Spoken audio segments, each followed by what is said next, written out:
Hey, it's Medium Jenny Lee. I'm here with the next Raw Contact book discussion. We're on session 28, which makes this video number 29. We're almost at 30. Whoa.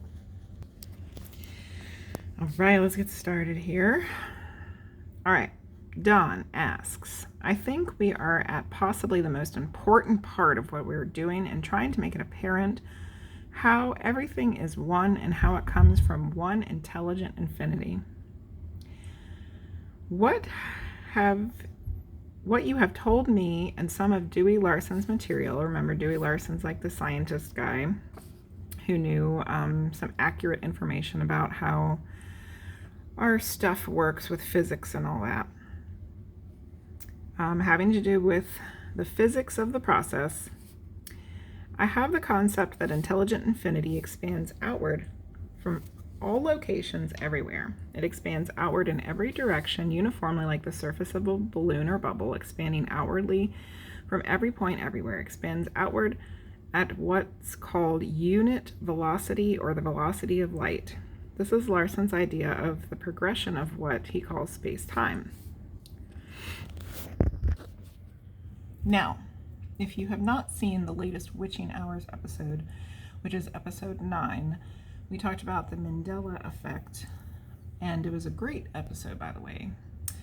If you weren't able to join us live, it's on YouTube, so you can watch it. You miss out on all the chat that was happening in the Twitch, but we read the chat out loud, so it'll be cohesive anyway.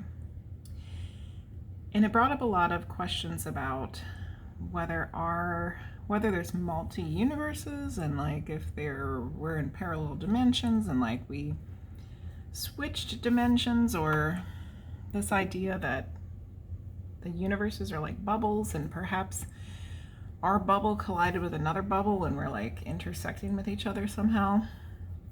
And I actually just read a whole article about this whole bubble universe theory, so I thought it was really weird that this came up in here. And Dawn is asking the same kind of question in 1981, which apparently this Dewey Larson guy is one of the people who might have come up with this whole bubble idea. But let's see what Raw has to say. This concept is incorrect, as is any concept of the one intelligent infinity. This concept is correct in the context of one particular love or logos, or focus of this creator, which has chosen its natural laws and ways of expressing them mathematically and otherwise. The one undifferentiated intelligent infinity, unpolarized, full and whole, is a macrocosm of the mystery-clad being. We are messengers of the law of one. Unity cannot be specified by any physics, but only activated or potentiated intelligent infinity due to the catalyst of free will. This may be difficult to accept. However, the understandings you have to share begin and end in mystery. Thanks, Raw. Thanks for nothing. We have to remember that Raw is a fourth density entity. And in the fourth density, it's all about love. Love, love, love, love, love. But not wisdom, wisdom, wisdom, not light and wisdom. That's fifth density. So Ra hasn't got to the point where Ra is actively seeking wisdom and knowledge. Ra is at the point where they're actively seeking and wanting to share love. So Ra doesn't know the answers to these questions. And it's a mystery to Ra too. And I wonder if in the fifth density, if you don't figure out more of this stuff, or if it's still supposed to be like a mystery. Do you not know all the total answers of all the things until you get back to the eighth density, which is back to the one creator? Then are you aware of all that there is and all that there ever was and will be? I don't know. But Ra refuses to answer this question because Ra doesn't know the answer. Okay, so now we're going back to colors. Dawn wanted to know about colors. You said the nature of the vibratory patterns of the universe is dependent upon the configurations placed on the original material or light by the focus of love using its intelligent energy, to create a certain pattern of illusions or densities. Then after this material, you said that you'd be happy to share, but we ran out of time. Could you complete the further information on that? So, Ra says, that which the one Dewey offers, that being correct for the second meaning of intelligent energy, the potential which then through catalyst forms the kinetic. This information is a natural progression of inspection of the kinetic shape of your environment. You may understand color or ray as being a very specific and accurate portion of intelligent energy's representation of the intelligent infinity, each ray having been previously inspected in other regards. So there's a little footnote about what they think a portion means here: to divide and assign according to a plan. Okay. So the information we are able to aid, we speak now non-specifically to increase the depth of your conceptualization of nature of what is. The universe in which you live is recapitulation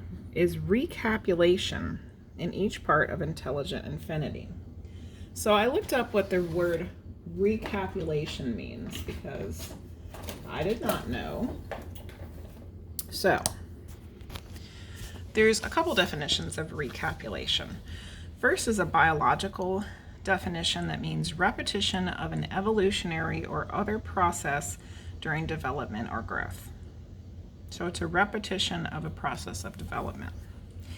And there's also a musical definition, which means it's part of a movement or themes that is restated. So basically it's like it's a pattern that repeats.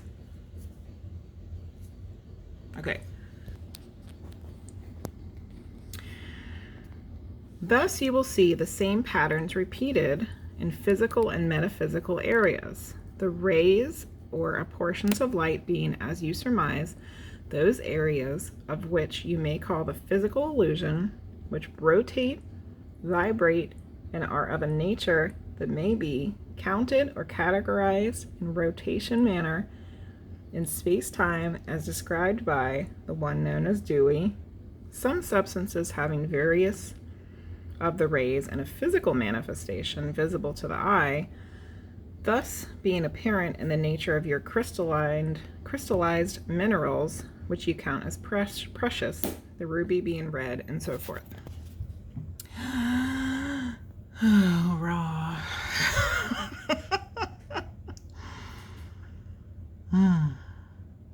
So what the hell did he just say? Yikes. Okay. Let's see if we can narrow this down into a way that we can actually understand what the heck he's talking about. They are talking about. So, intelligent infinity creates a potential for things to form in a kinetic way, which is like movement, right? The kinetic movement shapes our environment. And all the rays of light of the rainbow, the different colors, and the ones that we can't see with our eyes, is just a portion of the intelligent energies representation of the intelligent infinity. All right, I feel like we have that. We got that part. So then it's saying the universe creates patterns through the intelligent infinity that are repeated physically and metaphysically. And the rays of light are one of the examples of the pattern, the kinds of patterns that can repeat.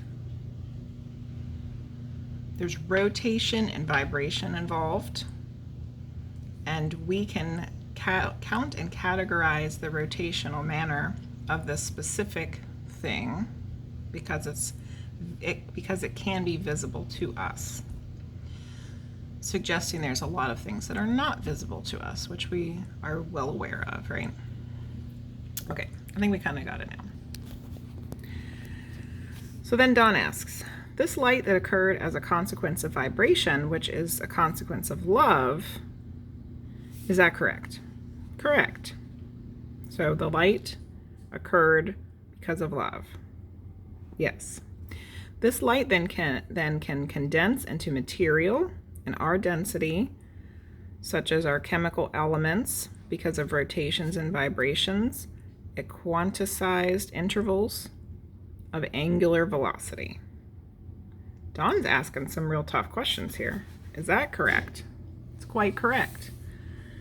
So the light can create material through different rotations and vibrations. All right. Next, what is the catalyst or the activator of the rotation? What causes the rotation so that the light condenses into physical elements? It's necessary to consider the enabling function of the focus known as love. This energy is of an ordering nature. It orders in a cumulative way from greater to lesser, so that when its universe, as you may call it, is complete, the manner of development of each detail is inherent in the living light, thus will develop in such and such a way, your own universe having well studied in an empirical fashion by scientists and having been understood or visualized with greater accuracy by the understandings or visualizations as the one known as Dewey. Ay, ay, ay. Between last session and this session, that's making my brain hurt. Okay, what are we talking about? So, love creates in an ordering fashion from greater to lesser. Each detail is inherent in the living light. Each detail of the manner of development is inherent in the living light. So that scientists have been able to study it and understand it with good accuracy.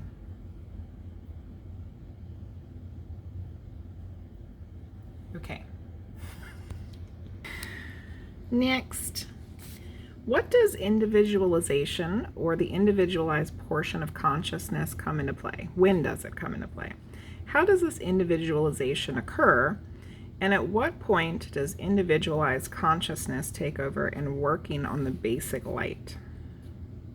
You remain carefully in the area of creation itself. In this process, we must further confuse you by stating that the process by which free will acts upon potential and intelligent infinity to become focused intelligent energy takes place without the space-time of which you are aware. I think he explains this a little bit more, so let's just keep going. The experience or existence of space-time comes into being after the individualized process of logos or love has been completed and the physical universe has coalesced or begun to draw inward, moving outward to the extent that which you call your sun bodies have, in their turn, created timeless chaos, coalescing in what you call planets, these vortices of intelligent energy spreading a large amount of what you would call first density in a timeless state. First density in a timeless state, the space-time realization being one of the learned teachings of this density of beingness. Thus, we have difficulty answering your question in regard to time and space and the relationship to original creation, which is not part of the space-time as you can understand it.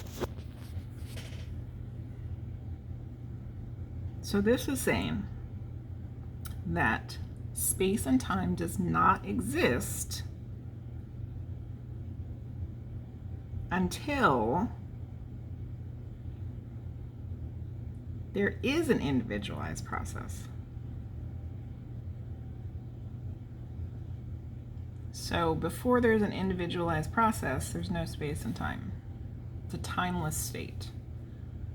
And I guess because there's no one to observe the time or space, There's no individual consciousness to observe the time and space, therefore the time and space is not necessary. Is what it feels like to me. Let's continue. Does a unit of consciousness create a unit of this creation? I will give you an example.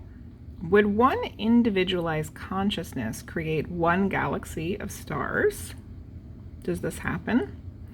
This can happen. The possibilities are infinite. Thus, a logos may create what you call a star system, or it may be the logos creating billions of star systems. This is the cause of the confusion in the term galaxy, for there are many different logos entities or creations, and we would call each a galaxy. So then Don says, how much of creation was created by the same logos that created this planet? This planetary logos is a strong logos creating approximately 250 billion of your star systems for its creation. The laws or physical ways of this creation will remain, therefore, constant. Now that seemed like a whole hell of a lot of star systems. So Ra's saying for 250 billion star systems around where we are in our general vicinity, which would be like probably, I don't know, that's got to be more than just that has to be more than just our galaxy, you know, more than our Milky Way galaxy. It's all created by one entity that came from the original creation, which I think it gets more into like talking about how the original creation kind of starts splitting off into these different subsets, you know, different logos, different energies, different entities. So you know, the original one source splits off into these, what Ra calls a logos, and then that logos becomes its own creator of stuff. So the same entity that created our solar system also created 250 billion star systems. But remember, Ra is not always good with numbers. It doesn't come through accurately. And that's what I was worried about, because this is what happens next, okay?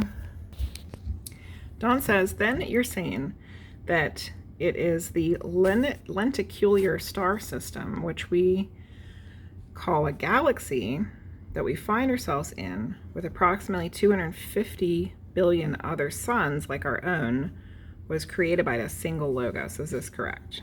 Correct. So Don's saying, does that mean that our galaxy, the Milky Way Galaxy, has 250 billion other suns? And Ra says yes. Now I know that we don't know everything. We haven't figured everything out. Science doesn't know everything. Science is constantly finding new things. However, currently this is what we have. There's an estimated 100,000 million stars in the Milky Way Galaxy. That's a lot. That's a huge difference. 100,000 million is a whole lot of stars, but it is not 250 billion with a B. 100,000 million with an M compared to 250 billion with a B. That's a huge, huge difference. Now, maybe we just don't know that there's 250 billion. I don't know. But right now, our guess is there's 100,000 million stars in the Milky Way. Now, here's where human brains have to come into play and say some stupid, pompous shit. Because this is what scientists say. But ours is the only solar system. What? ours is the only solar system? Like, I actually wrote WTF next to that. They found 3,200 other stars with planets in orbit. So far, out of the estimated 100,000 million stars in our Milky Way galaxy, we've only found 3,200 that have planets orbiting them. But for some reason, we're only considering ours to be a solar system. Like, what is wrong with us? Good God Almighty. All right. Next question from Don. Did this logos then subdivide into more individualization of consciousness to create these consciousnesses, or divide into these consciousnesses? So here we get into the division of the logos even more. Ross says, you are perceptive. This is also correct, although an apparent paradox. Good job, Don. Don's learning some stuff. What do you mean there's an apparent paradox? It would seem that if one logos created the intelligent energy ways for a large system, there would not be the necessity or possibility of further sub-logos differentiation. However, within limits, this is precisely the case, and it is perceptive that it has been seen. So Ra's basically saying, you would think that if one entity created all this 250 billion stars, and the laws of which all of those stars were going to function, that you wouldn't need any sub-logos. But however, that's exactly what has happened. Oh, poor Carla. She's still coughing. Cough, cough. Don asks, does all the consciousness go through all the densities in order? 1, 2, 3, 4, 5, 6, 7, 8. Or is there some who start higher up the rank? The latter is more nearly correct. In each beginning, there is the beginning from infinite strength. Free will acts as a catalyst. Beings begin to form the universes. Consciousness, notice how he uses the word universes with an S and not universe. Consciousness then begins to have a potential to experience. The potentials of experience are created as a part of intelligent energy and are fixed before experience begins. So each being that breaks off from the original infinite creator has infinite strength. But then free will comes into play.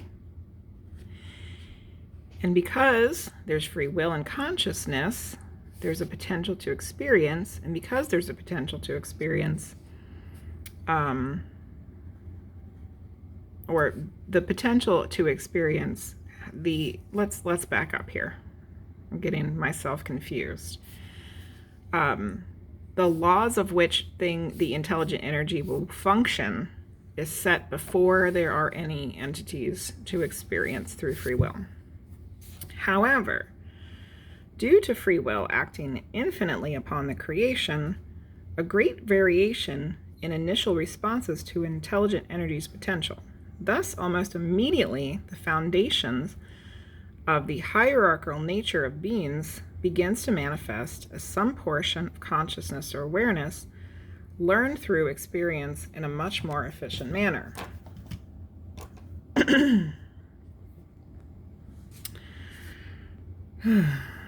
Okay, so what?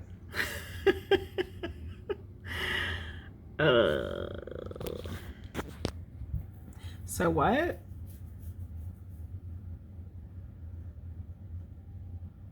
This is some heavy, like, mind-bending information here.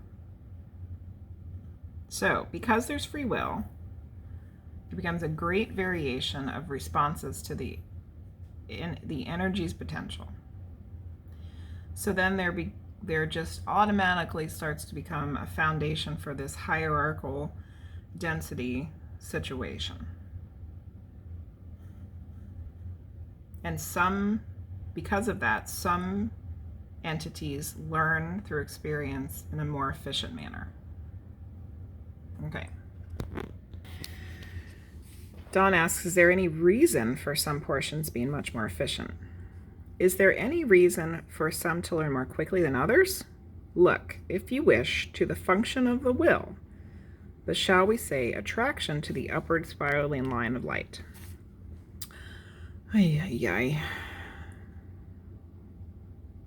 So, is Ra saying here that entities that are attracted to seeking and learning through this spiraling line of light are going to learn more quickly? Because if you weren't seeking or trying to learn, then you wouldn't learn quickly, I guess that's what he's saying. All right, next question. There are 8 densities created when this major galaxy is created, correct? Basically correct. However, it is well to perceive that the 8th density functions also at the beginning density, or the first density, in its later stages of the next octaves of density. So you got to remember that the 8th density is the place where it starts. Are you saying there are an infinite number of octaves of densities, 1 through 8? We wish to establish that we are truly humble messengers of the law of one. We can speak to you of our experiences and of our understandings and teach, learn in limited ways. However, we cannot speak in firm knowledge of all the creations. We know only that we are infinite. We assume an infinite number of octaves. Because like we said earlier, Ra's only a 4th density being. We think Ra, we've been thinking of Ra as like this, all-knowing entity, but Ra's only 1 step ahead of us, so Ra doesn't know all the answers. However, it has been impressed upon us by our teachers that there is a mystery-clad unity of creation in which all consciousness periodically coalesces and again begins. Thus, we can only say we assume an infinite progression, though we understand it to be cyclical in nature and clad in mystery.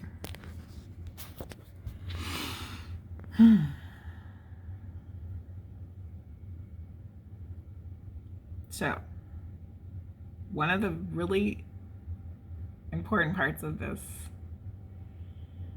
paragraph is the fact that Ra says that they have teachers, that there's been people helping them, there's been entities helping them learn the stuff. How interesting is that? I want to know, who is the teachers that's teaching Ra? But this is also very important. Ra's saying that periodically, at some point, all of creation starts again. And that gets brought up more in the next session. But let's remember what came up in the last session about when things started becoming created, that everything moved outward, creating like smaller increments, creating this hierarchical density chain. And then at some point, it got so small that it had to start coming back. So then the entities had to start looking inward, because they're seeking the originator. They want to know, where did I come from? What does this mean? Why am I here? So they start looking inward, which starts taking them back the way they came through the hierarchical parts of the densities, back to the originator. So keep that in mind as we move on to the next section in a later video, because it's going to be an important part to remember, that we move outward and then we start moving backwards. All right, there's more though. Cough. All right. We do have electrical polarity existing at this time when the major galaxy was formed by the Logos. I accept this as correct with this stipulation that your term electrical be understood as not only the one Larson stipulated, its meaning, but also in what you call the metaphysical sense. Are you saying that we not only have a polarity of electrical charge, but a polarity of consciousness at this time? Correct. Okay. All is potentially available from the beginning of your physical space-time. Consciousness complexes to begin, the function of consciousness complexes to begin to use the physical materials to gain experience, to then polarize into a metaphysical sense. The potentials for this are not created by the experiencer, but by intelligent energy. Okay. Then the last little bit here, Don asked, after original creation of the major galaxy is continued by the further individualization of consciousness of the logos, so that there are many, many portions of individualized consciousness, then creating further items for experience all over the galaxy. Is this correct? Correct. For within the guidelines or ways of the logos, the sub-logos may find various means of differentiating experiences without removing or adding to these ways.